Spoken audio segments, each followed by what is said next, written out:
Hello students, আশা করছি তোমরা সকলেই ভালো আছো। তোমরা যারা ক্লাস 6 এ পড়ো, তোমাদের দ্বিতীয় পর্যায়ক্রমিক মূল্যায়ন 2026 এর একটি সম্পূর্ণ সাজেশন ভিডিও নিয়ে চলে এসেছি পরিবেশ ও বিজ্ঞান বিষয়ের উপর থেকে। এর আগের ভিডিওতে তোমাদের সেট 1 দিয়েছিলাম, যেখানে তোমাদের এই এমসিকিউ গুলো দিয়েছিলাম।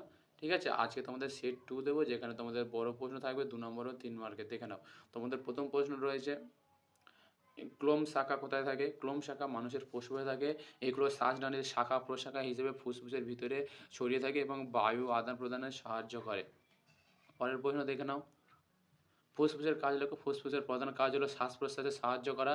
এটি বায়ু থেকে অক্সিজেন গ্রহণ করে এবং শরীর থেকে কার্বন ডাই অক্সাইড বের করে দেয়। এছাড়া রক্তকে বিশুদ্ধ করতে সাহায্য করে। লোহিত রক্তকণিকার কাজ লেখো। লোহিত রক্তকণিকার প্রধান কাজ হলো শরীরের বিভিন্ন অংশে অক্সিজেন পৌঁছে দেওয়া। এটি ফুসফুস থেকে অক্সিজেন নিয়ে শরীরের কোষে পৌঁছে দেয় এবং কোষ থেকে কার্বন ডাই অক্সাইড ফুসফুসে ফিরিয়ে আনে। রক্তকণিকা কয় প্রকার ও কী কী? রক্তকণিকা প্রধানত 3 প্রকার। লোহিত রক্তকণিকা, যাকে ইংরেজিতে বলে আরবিসি; শ্বেত রক্তকণিকা, যাকে বলে ইংরেজিতে ডব্লিউবিসি; এবং অনুচক্র, যাকে ইংরেজিতে বলে প্লেটলেটস। ঠিক আছে? তারপরের প্রশ্ন দেখে নাও। দেহভার সূচক বা বিএমআই নির্ণয়ের সূত্র লেখো। স্বাভাবিক ওজন সম্পন্ন ব্যক্তির বিএমআই কত? দেখে নাও। দেহভার সূচক নির্ণয়ের সূত্র বিএমআই সমান সমান ওজন কেজিতে হবে আর ভাগ উচ্চতা মিটার তার স্কয়ারে। ঠিক আছে? এবার স্বাভাবিক ওজন সম্পন্ন ব্যক্তির বিএমআই সাধারণত 18.5 থেকে 24.9 এর মধ্যে থাকে। শ্বেত রক্তকণিকার কাজ লেখো। শ্বেত রক্তকণিকার প্রধান কাজ হলো দেহকে রোগ জীবাণুর আক্রমণ থেকে রক্ষা করা। এটি শরীরে প্রবেশ করা ব্যাকটেরিয়ার, ভাইরাস ইত্যাদি জীবাণুকে ধ্বংস করে। এছাড়া এটি রোগ প্রতিরোধ ক্ষমতা বৃদ্ধি করে এবং শরীরকে সুস্থ রাখতে সাহায্য করে। পরের প্রশ্ন দেখে নাও। 7 দাগের অণুচক্রিকার কাজ লেখো। অণুচক্রিকার প্রধান কাজ হলো রক্ত জমাট বাঁধতে সাহায্য করা। শরীরের কোথাও কেটে গেলে বা আঘাত পেলে অণুচক্রিকা দ্রুত সেখানে জমা হয়ে রক্তকে জমাট বাঁধায় এবং রক্তক্ষরণ বন্ধ করতে সাহায্য করে। এছাড়া ক্ষতস্থানে আবরণ তৈরি করে শরীরকে সুরক্ষা দেয়। হিঞ্জ বা কবজা সন্ধি কি? মানব শরীরে কোথায় দেখা যায়? হিঞ্জ বা কবজা সন্ধি হলো এমন এক ধরনের সন্ধি যেখানে হাড়গুলো একটি নির্দিষ্ট দিকে নড়াচড়া করতে পারে, ঠিক দরজার কবজার মতো। মানব শরীরে এই ধরনের সন্ধি কনু ও হাঁটুতে দেখা যায়। তারপরের প্রশ্ন দেখে নাও তোমরা স্টুডেন্ট। রক্তের কাজ দেখো। রক্তের প্রধান কাজ হলো শরীরের বিভিন্ন অংশে অক্সিজেন ও স্পুষ্ট পৌঁছে দেওয়া। এটি কোষ থেকে কার্বন ডাই অক্সাইড ও বর্জ্য পদার্থ অপসারণ করে। এছাড়াও রক্ত শরীরকে রোগের বিরুদ্ধে রক্ষা করে এবং দেহের তাপমাত্রা নিয়ন্ত্রণে সাহায্য করে। পুষ্টি স্তর বা ট্রপিক লেভেল কাকে বলে? খাদ্য শৃঙ্খলে জীবদের যে বিভিন্ন স্তরে ভাগ করা হয়, সেই প্রতিটি স্তরকে পুষ্টি স্তর বা ট্রপিক লেভেল বলে। উদ্ভিদ, তৃণভোজী প্রাণী, মাংসভোজী প্রাণী, এরা খাদ্য শৃঙ্খলে বিভিন্ন স্তরে অবস্থান করে এবং প্রতিটি স্তরও একটি পুষ্টি স্তর। পরের প্রশ্ন দেখে নাও। ফুসফুসের সমস্যার 3টি লক্ষণ লেখো। ফুসফুসের সমস্যার ক্ষেত্রে বিভিন্ন ধরনের লক্ষণ দেখা যায়। এর মধ্যে 3টি প্রধান লক্ষণ হলো শ্বাস নিতে কষ্ট হওয়া বা হাঁফ ধরা, অর্থাৎ অস্বাভাবিকভাবে শ্বাস-প্রশ্বাস নিতে সমস্যা হওয়া। তারপরের দেখে নাও। বারবার কাশি হওয়া বা দীর্ঘদিন ধরে কাশি থাকা, যা সহজে ভালো হয় না। বুকে ব্যথা বা চাপ অনুভব করা, বিশেষ করে শ্বাস নেওয়ার সময়। পরের প্রশ্ন, লিগামেন্ট ও টেন্ডনের কী কাজ?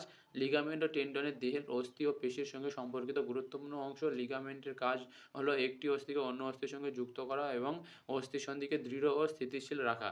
টেন্ডনের কাজ হলো পেশিকে অস্থির সঙ্গে যুক্ত করা এবং পেশির সংকোচনের মাধ্যমে অস্থিকে নড়াচড়া করতে সাহায্য করা। পরের প্রশ্ন দেখে নাও। মানব হৃৎপিণ্ডের মধ্যে রক্তের কীভাবে সঞ্চালন ঘটে সংক্ষেপে লেখো, অথবা মানব হৃৎপিণ্ডের মধ্যে দিয়ে রক্ত সংবহন শব্দযোগের মাধ্যমে দেখাও। মানব হৃৎপিণ্ডে রক্ত একটি নির্দিষ্ট পথে চলাচল করে। দেহ থেকে দূষিত রক্ত ডান অলিন্দে আসে। সেখান থেকে ডান নিলয়ে গিয়ে ফুসফুসে পাঠানো হয়। ফুসফুসের রক্ত বিশুদ্ধ হয়ে বাম অলিন্দে ফিরে আসে। তারপর বাম নিলয় থেকে সারা দেহে পৌঁছে। শব্দযোগ দেখে নাও। দেহ থেকে ডান অলিন্দ, ডান অলিন্দ থেকে ডান নিলয়, ডান নিলয় থেকে ফুসফুস, তারপরে ফুসফুস থেকে বাম নিলয় অলিন্দ, এবং বাম অলিন্দ থেকে বাম নিলয়, আর বাম নিলয় থেকে দেহ। ঠিক আছে? এটা মোস্ট ইম্পর্টেন্ট প্রশ্ন, ভালো করে দেখে নিও কিন্তু। তারপরের প্রশ্ন, ধমনী কাকে বলে? যে রক্তনালীর মাধ্যমে হৃৎপিণ্ড থেকে রক্ত শরীরের বিভিন্ন অংশে পৌঁছায় তাকে ধমনী বলে। ধমনীর প্রাচীর পুরু ও স্থিতিস্থাপক হয়, ফলে এটি উচ্চ চাপে রক্ত বহন করতে পারে। সাধারণত ধমনীর মাধ্যমে অক্সিজেনযুক্ত রক্ত দেহের বিভিন্ন অঙ্গে পৌঁছে দেওয়া হয় এবং দেহের কাজকর্ম চালাতে সাহায্য করে। পরের প্রশ্ন দেখে নাও। শিরা ও ধমনীর মধ্যে পার্থক্য দেখে নাও। ধমনী হৃৎপিণ্ড থেকে রক্ত বহন করে আর শিরা হৃৎপিণ্ডে রক্ত ফিরিয়ে আনে। ধমনী সাধারণত অক্সিজেনযুক্ত রক্ত বহন করে আর শিরা সাধারণত কার্বন ডাই অক্সাইডযুক্ত রক্ত বহন করে। ধমনী ভাল্ব থাকে না আর শিরায় ভাল্ব থাকে। পরের প্রশ্ন দেখে নাও। অস্থিসন্ধি কাকে বলে? দুটি বা ততোধিক অস্থি যেখানে মিলিত হয় সেই স্থানকে অস্থিসন্ধি বলে। অস্থিসন্ধি হাড়গুলিকে পরস্পরের সঙ্গে যুক্ত করে এবং দেহের বিভিন্ন অঙ্গ-প্রত্যঙ্গকে নড়াচড়া করতে সাহায্য করে। বিভিন্ন ধরনের অস্থিসন্ধির মাধ্যমে আমরা হাঁটা, দৌড়ানো, হাত-পা নড়ানো ইত্যাদি কাজ করতে পারি। পরের প্রশ্ন, খাদ্য শৃঙ্খল কাকে বলে? উদাহরণ দাও। প্রকৃতিতে এক জীব অন্য জীবকে খাদ্য হিসেবে গ্রহণ করে যে ধারাবাহিক সম্পর্ক গড়ে ওঠে তাকে খাদ্য শৃঙ্খল বলে। এই প্রক্রিয়ায় শক্তি এক জীব থেকে অন্য জীবের মধ্যে ধাপে, ধাপে স্থানান্তরিত হয়। উদাহরণ, ঘাস খায় ছাগল, ছাগল থেকে বাঘ। ঠিক আছে? তারপরের প্রশ্ন দেখে নাও। উৎপাদক কাকে বলে? উদাহরণ দাও। যেসব উদ্ভিদের নিজে সূর্যের আলো ব্যবহার করে খাদ্য তৈরি করে তাদের উৎপাদক বলে। তারা খাদ্য শৃঙ্খলের ১ম স্তরে থাকে এবং অন্যান্য জীবের জন্য খাদ্য সরবরাহ করে। উদাহরণ, ঘাস, গাছ, ধান। পরের প্রশ্ন, স্বাভাবিক পুষ্টির জন্য কী খাদ্য গ্রহণ করা উচিত? উত্তর দেখে নাও তোমরা। স্বাভাবিক পুষ্টির জন্য আমাদের বিভিন্ন ধরনের খাদ্য গ্রহণ করা উচিত যাতে শরীর সব ধরনের পুষ্টি পায়। এর মধ্যে প্রধান হলো কার্বোহাইড্রেটযুক্ত খাদ্য শক্তির জন্য। উদাহরণ যেমন ভাত, রুটি, আলু। প্রোটিনযুক্ত খাদ্য দেহের গঠন ও মেরামতের জন্য। উদাহরণ ডিম, মাছ, দুধ, মাংস, ডাল।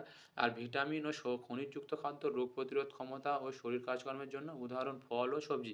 চর্বি ও তেলের খাদ্য শক্তি ও গুরুত্বপূর্ণ পদার্থের জন্য যেমন তেল, মাখন, মাধব। আর জল দেহের সব কাজের জন্য অপরিহার্য। ঠিক আছে? তারপরের প্রশ্ন, বৃদ্ধির হার বলতে কী বোঝায়? বৃদ্ধির হার হলো কোনো জীব বা মানুষের শরীরের উচ্চতা বা ওজন কত দ্রুত বাড়ছে তার পরিমাপ, অর্থাৎ নির্দিষ্ট সময়ে শরীর কতটা বৃদ্ধি পেয়েছে সেটাই বৃদ্ধির হার বলে। পরের প্রশ্ন দেখে নাও ২১ থেকে। ভালো স্বাস্থ্যের লক্ষণগুলি কী, কী? উ উত আর দেখে নাও উত্তর। ভালো স্বাস্থ্যের প্রধান লক্ষণগুলি হলো দেহ সুগঠিত এবং শক্তিশালী থাকা, চোখ, ত্বক ও চুল সুস্থ থাকা, রোগ প্রতিরোধ ক্ষমতা ভালো থাকা। দেখো স্টুডেন্ট, আজকে তোমাদের সেট 2 দিলাম। পরের ভিডিওতে তোমাদের সেট 3 দেবো। তোমরা যারা নতুন চ্যানেলে তোমরা সাবস্ক্রাইব করে নিও। আর তোমরা অবশ্যই ভিডিওটি লাইক করে কমেন্টে জানিও তোমাদের কোন ভিডিও ভালো লাগবে। আর আগের সেট 1 আর সেট 2 এ যেই সমস্ত প্রশ্নগুলো দিলাম এগুলো তোমরা অবশ্যই মুখস্থ করবে। এখান থেকে অনেক প্রশ্ন তোমাদের পরীক্ষায় কমন আসবে। আর এইসব প্রশ্ন বিভিন্ন স্কুলের প্রিভিয়াস ইয়ারের প্রশ্নপত্র এনালাইজ করে তৈরি করা হয়েছে। তাই তোমরা অবশ্যই কিন্তু এই প্রশ্নগুলো রেডি করো। বাদ দিও না। দেখবে তোমাদের পরীক্ষায় অনেক হেল্পফুল হবে। ধন্যবাদ।